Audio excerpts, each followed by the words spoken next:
Welcome to the Bar Exam Toolbox podcast. Today we're talking about the practical aspects of retaking the bar exam after a failure. Your Bar Exam Toolbox hosts are Allison Monahan, that's me, and Lee Burgess. We're here to demystify the bar exam experience so that you can study effectively, stay sane, and hopefully pass and move on with your life. Together, we're the co-creators of the Law School Toolbox, the Bar Exam Toolbox, and the career-related website Career Dicta. I also run the Girls Guide to Law School.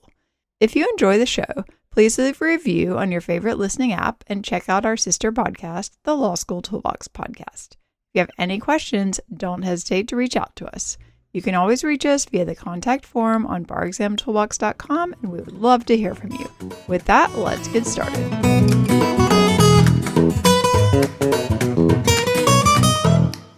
Welcome back to the Bar Exam Toolbox podcast. Today we're talking about the practical aspects of retaking the bar exam after a failure. Now for this one, we're assuming you're in a good enough place emotionally to start navigating the practical aspects. If not, go listen to our episode on handling the emotional fallout from a bar exam failure. Oh, all right, guys, we gotta get. I feel like we should stretch, do a breathing exercise to talk about this one. Yeah, so we've processed. We're we're at a point where we can start to think about what comes next. So what is first on our agenda? What do people really need to do here to set themselves up for success? Well, first you have to really answer the question, why did this happen? And you have to be realistic and really do a deep dive into that score report and learn as much as you can about what happened. Yeah, I think that's so critical. And I think, oftentimes people don't really fully understand the score reports or they're not really sure. I believe we have a whole episode actually they can go listen to on interpreting your score report. But these can be really confusing, particularly the way they do the MBE analysis and breakdown is kind of confusing. But you want to understand because this is a really important data because what your score report is showing you is what happened. So you might think that you're great at writing essays, but then if your essay score is substantially below the passing cutoff, well, that's evidence that maybe you're not so great at writing essays. Same thing with the MBE. Maybe you were getting great scores before you took the test, but your MBE scores are really subpar. This is really important information because it shows you where you need to focus your attention to be successful. Yeah. You got to spend time with this stuff. And I think oftentimes it can take a while to really dust off your memory about what it felt like to sit in the exam, because sometimes I'll ask students well, do you remember what happened on the first performance test? Right. Because their score is awful. Right. But maybe it's not awful for the second performance test. And it can take a while to be right, was I tired? Did I feel nauseous? Was I having trouble focusing? Did I not eat enough food for lunch? There are lots of kind of things that you think about when you're going through kind of remembering the process. And I think it's hard to go access that information because when you walk out of the exam, you want to be done and not think about it anymore. So you have to really sit. Yeah, you got to really sit and put yourself back in the seat, think about what happened, remember how you felt. You can really learn a lot by just thoughtfully going through that period of time. Right. And also just see, did how you feel about something correspond to how you did on it. So, maybe you felt, maybe you felt great about a certain essay and then you look at your actual essay score and it's below the rest of them. And you've got to think, was I overconfident? What happened here? Because I thought I was doing really great on this essay and I didn't. Things that can cause problems are things about timing, so think back, did you run out of time on the MBE? Did you run out of time on the essays? Is that corresponding to your score? You mentioned things like fatigue and food and caffeine, all of these sort of things can cause you not to do as well as you might have hoped. And, I think there's probably not one reason most people failed. Maybe occasionally there's something where it's your computer crashed and you didn't answer half the questions or something. But, generally speaking, it's going to be a couple of different things, at least probably, that need to be corrected. But I think you got to figure out what those things are. Yeah. Another one to look out for is anxiety. Typically, anxiety scores, I think, are worse at the beginning and then steadily get better Right. Because you're the most freaked out. You're having a blank mind. Things are harder at the very beginning. So, you mentioned kind of the fatigue and things like that. But if you were worried about your anxiety, look for that pattern, because that tends to happen a lot. Right. Your first score is worse, and then you kind of settle in and you're like, okay, you're on a better, a better roll at some point, and your scores are starting to go up. So, I think everybody has their strengths and weaknesses. But, on the test itself, hopefully with your score report, you do get some objective information about what went well, relatively speaking, what went less well. I mean, I think people have to be realistic about how close they were to passing as well. True. Sometimes I talk to people who are like, oh, I almost passed. And I look at the score report and I'm like, you are 200 points from passing. That's not almost, Right. That's really far off. Yeah. Although that's a California score. Yeah, that's a California score. For UB folks, if you're 200 points off, it doesn't exist. It's like a whole different ballgame. Yeah, but with UB, would be like 20 or 30 points away. Right, Like that's exactly. pretty far from passing. And so I think you just have to be realistic about like, was this something that barely slipped away, or was this something that I've really got to do some serious work to recover on? Yeah.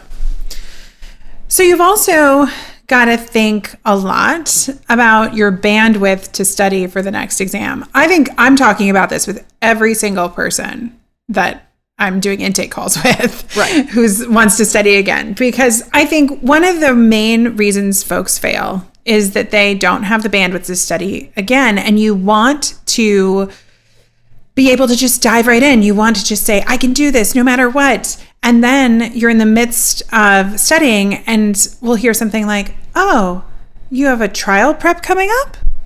Like, you did mention that. Yeah. So how are you going to study for the bar if you're in trial prep? And I think people just really want to be able to dive in again. We've had so many people find success by taking a break and setting themselves up so they do have the bandwidth to study. It's just such an important thing. And I think no one really wants to be honest about bandwidth. Yeah, because it's this sort of idea like, well, I just studied a few months ago. The stuff has got to be in my head someplace. I've just got to kind of power through and get it done. And whatever it takes, and I'll just do it.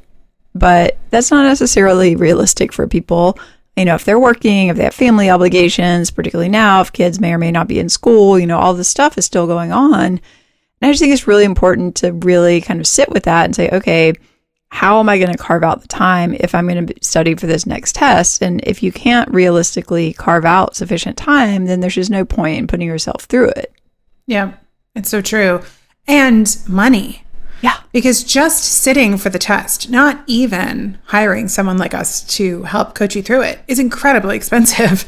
Yeah. There was an online Facebook group for the California bar where somebody was complaining about that, of how much money it just takes to sign up. If you're going to invest that money, make sure that you have time to give it a real honest shot. Right. And that might mean taking, some time off of work, minimum several weeks, figuring out childcare, like all of these things, they're doable. But yeah, like you said, if you're in the middle of a trial, it's probably not the case that you're actually going to be able to study on top of that. Yeah. I mean, I've been to trial. It's pretty all encompassing. Yeah, I know. It sounds crazy, but we have had that happen to some of our students before. We find out that they've got to go to trial. Yeah, or you talk to someone who's like, I'm working 70-hour weeks. And it's like, well, then, I mean, when are you going to do this? Right. Yeah. That's not happening. Yeah. So the other thing that you want to think thoughtfully about is what worked and didn't work in your previous prep. So some of the large commercial bar review providers, which most folks use for their first attempt, will say, hey, no problem. If you fail, just do the course again. We'll give it to you for free. Do you think that's going to work next time? I know. That's the thing. I'm always like, well, what worked in that course last time? Like, what do you need from that course that you didn't get last time? And I think the fact that it's so passive that they can just give you the course for free again also shows like an inherent problem with it, because it's not really engaging you, because it doesn't cost them anything really to give you the course again. Maybe they have to pay people to give you feedback again, but they're not even paying people that much to do that. because they're not spending that much time on the feedback. So I think it is really important to be thoughtful about, okay, I did this the last time. Some of this stuff maybe was a waste of time, or I've done it already. Like, I can't just sign up to rinse and repeat. It's not going to get me where I need to be. Right. I mean, I think that's the critical question you need to be asking is what needs to change in your prep to give you a better shot at passing? And I think this can be really hard because a lot of people, you worked really hard. You paid a lot of money for a course. You want to think that that course is going to get you to passing. It did not. And maybe it was that you didn't do it. I mean, that's legitimate. If somebody did, Totally. 20% of the work, then okay, fine. Maybe if you do the rest of it, it'll help. But, somebody who like really committed and did the work and finished, the majority of the stuff they were asked to do and failed, I think really has to sit with that and say, okay, what about this needs to change? And is just doing the same thing again likely to give me a better result? I think the answer to that question is almost always no. Yeah. And one of the biggest pieces of that is really asking yourself, what sort of activity do you need? Is it doing practice on your own? Is it doing practice and getting feedback? Is it finding somebody to customize something to your own very specific learning style? Is it coming up with solutions because you have learning differences and you get accommodations? Like, you really have to wrestle with this about what your needs are. And I think it's important to think about outside the box a little bit. It's not just, I need to hire a tutor. It could be, I need to hire a therapist. Right. It could be lots of different things that you need to change. But you really got to think, realistically about it and focus on, what was missing the first time. Yeah. And I will say for most people, learning the law or knowing the law is not really the issue, even though it's very tempting to think that's the issue. So just passively watching the same video you already watched or whatever, so you can learn the law better is not generally going to get you to passing. Like, it's all about using the material. And for that, like you said, you've got to be really engaged in this active activities. Yes. So one of the other frustrating things about this process is sometimes you have to start making decisions fairly quickly. Right. Which is tough. It's tough, especially if you're grieving. We talked about this in our kind of emotional episode, our emotional failure episode. But you're going to need to start looking at your options, and they might be different prep programs, tutoring options, making sure you understand what, if anything, your school's going to offer you. But depending on when your jurisdiction releases their scores, you're going to need to get going pretty quickly, especially if you're going to work and study. So even if you find out in October whether you passed or failed, you may want to start looking at your options, because if you can't study full time, you may want to start prep in October and November. Yeah, definitely. And I think just understanding when do you need to make decisions about moving forward is super critical. Even something as basic as what's the time frame for signing up for the next exam? Okay, that's my drop dead date. I have to decide by that point if I'm going to do this or not. But then just getting all of your ducks in a row with lining up your resources and your tools and your people and everything you need to get this going.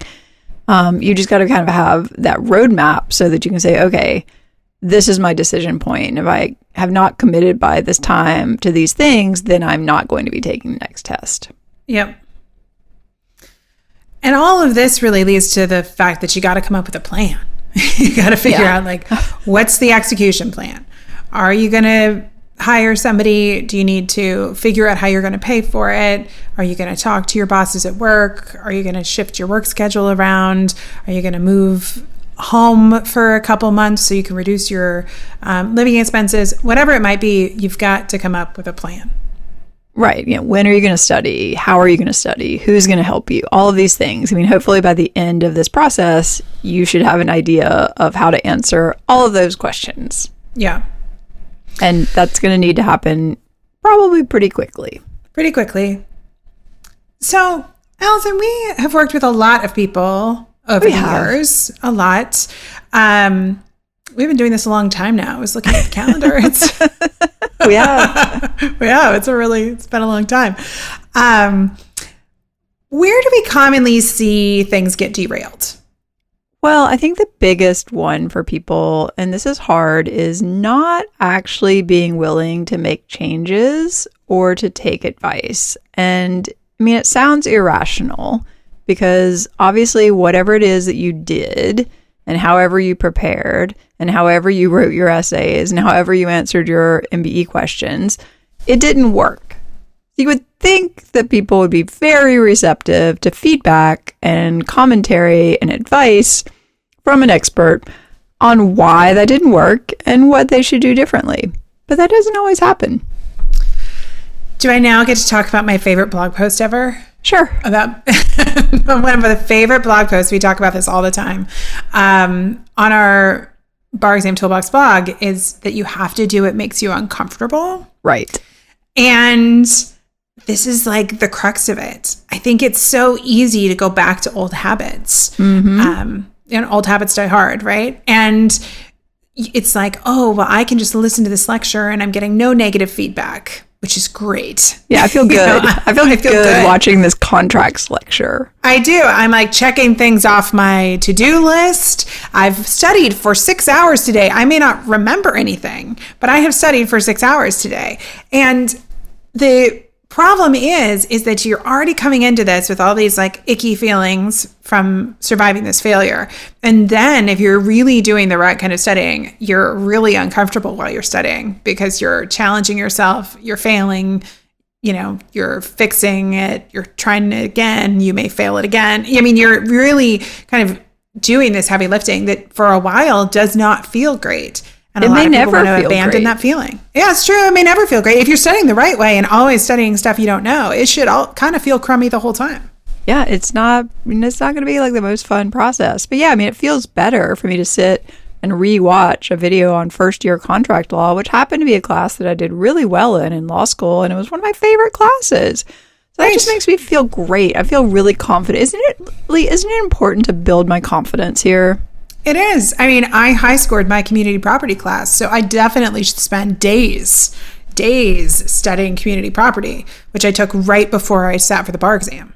Yeah. Yeah. I mean, I was a Civ Pro TA. I like studying Civ Pro. It's my favorite one. I mean, these are the things like it sounds crazy when we're saying them, but we really do see people doing things like this all the time. All the time. All the time. And so one of the things you have to do when you're making your plan is just look for these kind of pitfalls and just be self-evaluating and being like, am I falling in the trap of just doing things to make myself feel comfortable? I was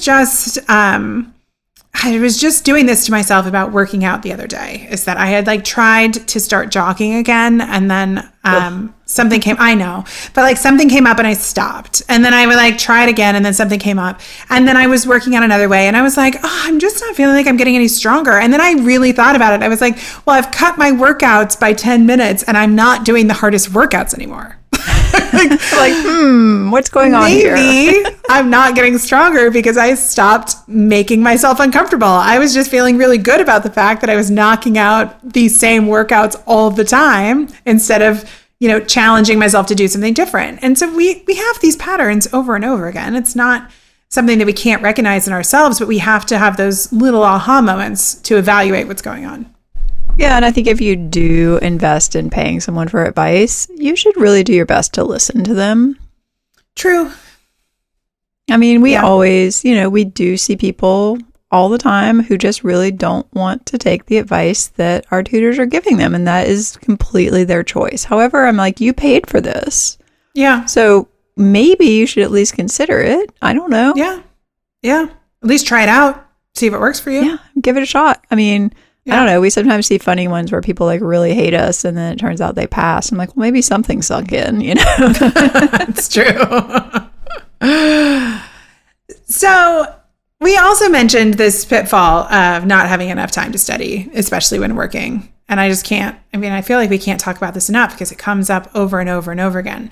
And having really realistic conversations with your job about what studying for the bar is going to mean. And setting boundaries. Because I think the other thing, going back to this idea of, making yourself uncomfortable. Boundary setting is oftentimes difficult, and it's almost easier to do the work than it is to study, because hopefully work, you're getting more positive reinforcement than you are studying. And then it can be like, well, work needed me to do something, so I just didn't study this afternoon. And it's like, okay, but that's not going to get you closer to this goal.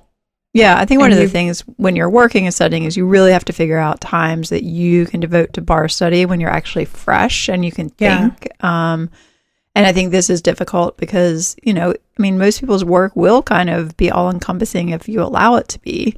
So if you try to fit in bar study after work or something, I think for a lot of people, that just doesn't end up working that well. I was supposed to be studying my second bar exam, when I was working. I didn't ever study. I was working at a law firm. Like, what was I supposed to do? Yeah. Luckily I'd taken 3 weeks off and that was enough time for me to get ready. But I couldn't do anything. Yeah. That was not realistic. It's really hard. That was not a realistic assessment of my time. Yeah. It's very, very hard. And so folks will often say, oh, I have XYZ job at a firm, but I only work 40 hours a week. And I'll be like, really? Like, really, really? And then it's like, well, some weeks I work 50. I was like, okay, well, let's assume you work 50 then. Right. And then that extra time, you can build in for extra practice. But you got to be realistic. Well, and it's also just like, when are you fresh? If you're working 50 hours a week at a demanding job, that doesn't leave a lot of brain power to try to commit to bar study. That's just the way it is. No, I got up early today. I recorded course material. I had a 2-hour meeting. You and I just had a meeting. Now we're doing this podcast. If after all of this, I went to sit down to say, I'm going to memorize a huge amount of material, my brain would be a little fried. Yeah, and that's still only going to be 4 p.m. Right. That's not even a full work day. That's true.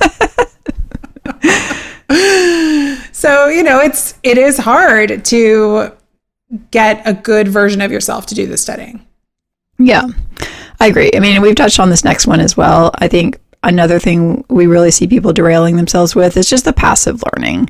We harp on this endlessly, but just because it really is the key to passing, mindlessly watching videos, mindlessly doing anything, and just checking that box. If I studied for an hour, that is not going to help you pass. You've got to really do those harder things, dig in, challenge yourself, do the active learning. And the good news is you can do less time, but it has to be more active. Yeah. So I think that is a good segue into kind of talking about what are some of the questions that do arise, because I think that the first question we get from a lot of people is just is 10 hours a week enough? Or do I need 15? I've got a job. What does it mean to study? Even if you're studying part-time, what do I really have to put in? Right. Well, I think typically 10 hours a week is not going to be enough, unfortunately. Maybe if you're taking some time off, a solid chunk of time beforehand. But again, this is a hard question to answer because some of it comes down to, well, how close were you to passing? Right. How much of this information do you think you've retained? Certain people are going to need less time, but generally speaking, I don't think that's enough. What do you think? No, unless you're doing some sort of ramp up plan. I've definitely seen folks who want to study for multiple extra months. So let's say if you're studying for the February exam, you want to start studying at the beginning of October. Well, maybe in October, you do 10 hours a week, but it's focusing on the performance test and you're just refreshing your recollection on some of the law and you're starting to do some MBE practice. And then November, it goes up a notch. And then December, it goes up a notch. And you can kind of, then maybe you take 3 weeks off before the exam in February. But I do think that that's a starting spot. If that is all the time that you have to study between the time you're starting to study and the exam, and you're only going to be able to do 10 hours a week, I think you need to think about how little cumulative time that is compared to people who are studying 40 hours a week, or if you studied 40 hours a week for the first bar, and just how much work you're going to get done. Because, this shouldn't have to take over your life. It's not but you got to give yourself time to do the work. The work still has to get done. And again, it depends on what you were struggling with. Yeah, and I just think, studying for like 1 hour a day after work is probably not the most productive time. Say you do that 5 days. Okay, you did your 5 hours and then you do like a little bit of study on the weekend. I mean, that just doesn't seem like enough time to dig into any of this to me. Yeah, and I think on the weekends, you're going to need those big blocks of time to really get solid work done. And then strategize. If you do only have an hour, 90 minutes in the evenings to study, is that your multiple choice time? Because all you have to do to get ready to study multiple choice is like turn on Adaptabar and go in, and do work, or sit down for 90 minutes and do a performance test. Like just thinking about how to maximize that time and then use those longer blocks of time that you have on the weekends to do more in-depth like learning and studying and feedback and things like that. But you've really just got to make the most of the time that you have, but be realistic about the amount of work you can get done. Yeah, definitely. And build in time that you can do makeups and things like that. Because once people start falling behind, that can be bad. Yeah. Well, on this point, when do you think a retaker should start studying again? Well, it kind of depends on your state, because New York and California don't even tell folks until usually in November. So if you find out in November, you should definitely get started studying right after you find out. If you find out earlier than that, if you are one of these individuals that is going to be working and studying, and if your scores had a pretty big delta from where you needed to be, I would go ahead and start in October. I really would, if for a February test. Also because of the holidays that come up, depending on your religion, between October and like January 1st, there are a lot of holidays that come up, many of which you will not want to use for studying. And so you want to build all of that into your study calendar and make sure that you move your start date depending on how many other commitments you have during those months. It's a tricky season to study. It is, because for some people, having that time off from work is actually great because they can focus. But then for other people, it's like, no, that's totally impossible. Like, I'm completely committed to other things. I can't use that time. So I think it's very personal. But I think starting sooner and even just doing things like you mentioned, like the performance test or the MBE, people sometimes worry about burnout, but I feel like burnout also comes down to stress. And so the more you're trying to do it once, the more likely you are to burn out. Whereas if you do it a little bit, kind of like on a rolling basis, kind of ramping up, I think as long as you're building in time off, it might actually be less likely to result in burnout. Yes, and I think the other thing to protect yourself from burnout is to go ahead and show up for those family or personal commitments that you want to. Right. If your best friend is getting married, I wouldn't skip the wedding for the bar. I would plan around it so you can show up. I think COVID has shown us how important these like life things are. We missed them all when they got snatched away from us. And so I think one of the ways you manage burnout is by still kind of living your life, but doing it thoughtfully with some planning. Well, and on the flip side, if you really don't want to join your, family Thanksgiving celebration, this could be a great excuse. So true. Yes, go somewhere remote by yourself with some Wi-Fi and get some work done. Exactly. Sorry, can't come. Got to study for the bar. You do you. Whatever's going to get you closer to passing. Exactly. So we've already talked about this next one, which is just retaking the same bar course again because it's free. I mean, I'm all about, getting as much as you can out of what you've already paid for, but you got to make sure it's going to add value to what you're doing. And if it doesn't have value, got to move on. Yeah. And like clearly the information you need to pass is in any course. So it's not like throw it out the window, but really think about how you're going to use that material to get in a more active state of learning and actually get closer to passing, not just checking off the boxes again. Yep. This is one question that we also get quite a bit is, how much ground is reasonable to make up in one bar season? How big of a shift can you make in your scores? And this is a tough one. It is tough. I think it's a great question. I mean, I think, again, you kind of got to circle back to what we were talking about at the very beginning of like, well, why did this happen? Right. And if it's like, well, I was always got bad feedback on my writing and I never really learned how to write an essay. And I also have, X, Y, and Z going on. It's like, all right, that is a lot. If it's something else, like you got food poisoning and like that's what caused you to fail, like that's a different situation. But yeah, I think this is a very individual sort of analysis, and probably something you should talk to someone about who does this. True. I also don't think we've mentioned that in your evaluation of what happened, it is important to think about whether or not you needed to request accommodations and maybe you didn't have time to request them, or if a situation has come up when you should get accommodations. I think that when you're evaluating how much ground you can make up, sometimes getting accommodations when they're needed can be a huge difference maker in making up some ground. Oh, definitely. Yeah, 100%. So that's another thing that if that applies to you, and again, accommodations can be for anxiety, learning differences, medical needs. What if you need to take medicine at certain times? I mean, there are so many things that can make this a better, more, I guess it's this idea of leveling the playing field. It's a better situation for you to be able to perform your best so you can compete. And if that's something you need to make sure that part of your plan is figuring out how to get that.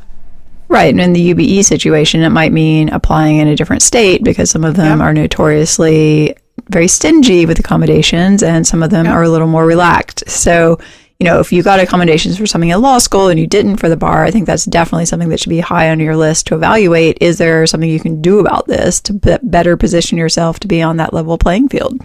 Yeah. What are other reasons why someone might want to take a different state's exam? Well, we hear this one a lot too. Like, I failed California. Should I go sit in the UBE or should I take a different UBE state? I think unless someone has a really good reason for doing a switch between a state, particularly if we're not talking about just two different UBE states, there people have an idea that it matters, I think, more than it does, like where they take it. But, I think I'm not sure that's going to be the solution necessarily that people are looking for to switch from like the UBE to California or something like that. Yeah. Yeah. Again, I mean, and there's a lot of paperwork. I mean, there's a lot involved with switching states. It's not. And it covers different stuff. I mean. Yeah. Yeah. And even within the UBE, though, there's just a lot to consider if you're going to switch states. Do you really want a license in that other state? What does that mean? Will your state give you reciprocity? Do you, you've got a lot of things you need to think about. So it's another part of creating the plan is just making sure that if you're going to take on all that extra work, it's worth it. Yeah, and sometimes you see people who could waive part of their score into DC or something, and that might make sense. If you had a really high score on half the exam and you don't want to have to retake that part, sure, consider that. But there has to be a pretty good reason for doing it. Yeah. Well, I know we're almost out of time. Do you have any other thoughts on things that folks should consider when they're making their plan?